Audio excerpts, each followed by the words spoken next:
First, rub crushed garlic into the meat. Now add black pepper. Next, separate out the egg whites from the yolks. Make sure your egg whites are in a big bowl. Add a ton of salt and a couple handfuls of fresh rosemary. Mix it all up until it's malleable.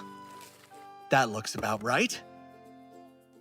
Now we'll cover the meat with lightly boiled lettuce. Parchment paper. Place your meat smack on top. Now cover it with salt. Take your time with this step.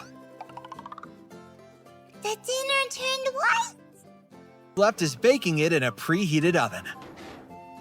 Next, cut it into easy-to-eat pieces and drizzle with the sauce.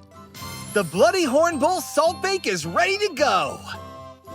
Dying to try! Now you can. Ready?